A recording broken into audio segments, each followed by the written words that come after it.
So we are looking at question 448. Find all numbers distributed in an array.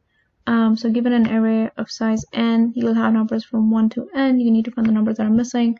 Some of the numbers are repeated. That really doesn't matter. You just need to find out what numbers do not exist in that array. For example, the size of the array is 8. We have numbers from 1 to 8 except 5 and 6. So the output is 5 and 6.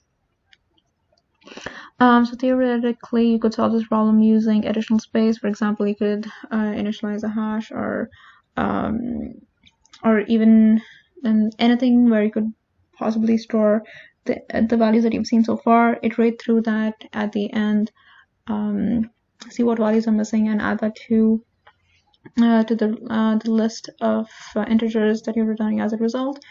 But one of the constraints with this problem is that you need to be able to solve this problem without using any extra space, and in O of n runtime. Using these constraints, the problem becomes a little tricky, but it's not too hard. So the approach that we'll follow is this. When you're given a particular array, so for example, this is our given array. We have an array of size 6.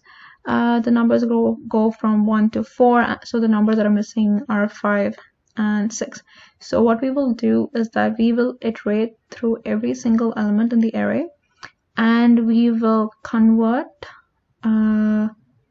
the value at the index that is represented by this number that we are at, the current index that we're at, to negative.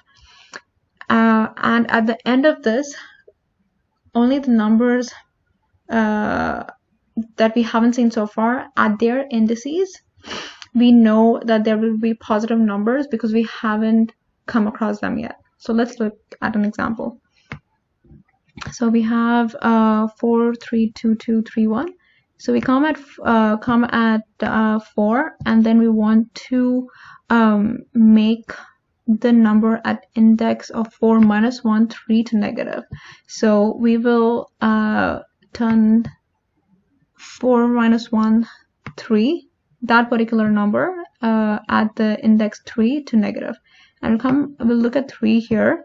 We'll look at 3 here, and then we say, well, okay, so let's convert the number which is at the index 3 minus 1, which is 2 to negative. So 0, 1, 2. So you turn this to negative, and this stays as is. And then you'll come to minus 2, and then you'll take the positive value of this particular index, and you'll convert that. So this is 2, you would subtract 1 from that, so which is 1 again, and then you convert that value to minus 3, and then you would come to 2 again, you convert that to minus 3, but it still holds the same value, and then you come here, and then you say, okay, convert the value at 3 to negative. It's already negative, so you don't do anything, and then you come to 1, and then you say convert the value at 1 minus 1, which is 0, to negative. So you have turned 4 to negative 4. So at the end of this loop, we see that all the numbers are negative except for the indices whose numbers we haven't seen at all. So this is at index 4, this is at index 5. So if you increment 1, you have the numbers that you need, which are missing from the array. So I know this is a little confusing, but if you guys have any questions, let me know. But let's get started. So let's initialize an array that you want to return. As is new array list.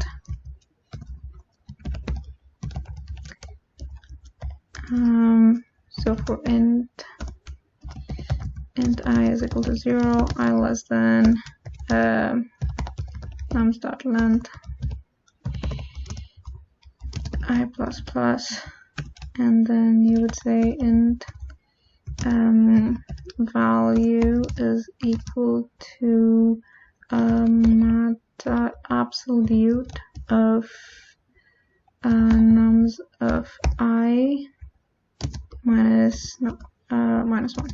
So the reason why we do num.absolute is that we could have possibly seen that number before and we could have converted it to negative. So you want to take the absolute value of that. So if nums of value is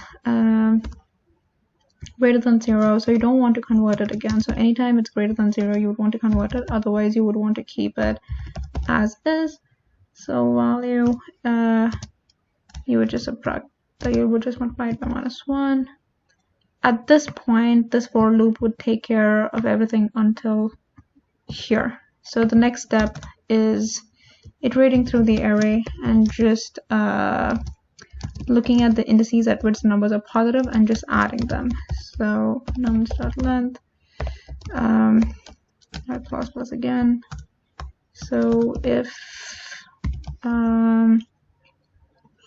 nums of I is greater than 0, then you would just add that to res.add is I plus 1.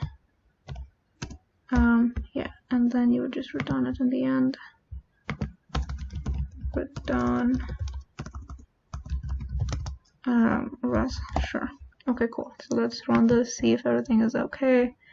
Alright, the first case looks alright. Running through the test case is good, it passes.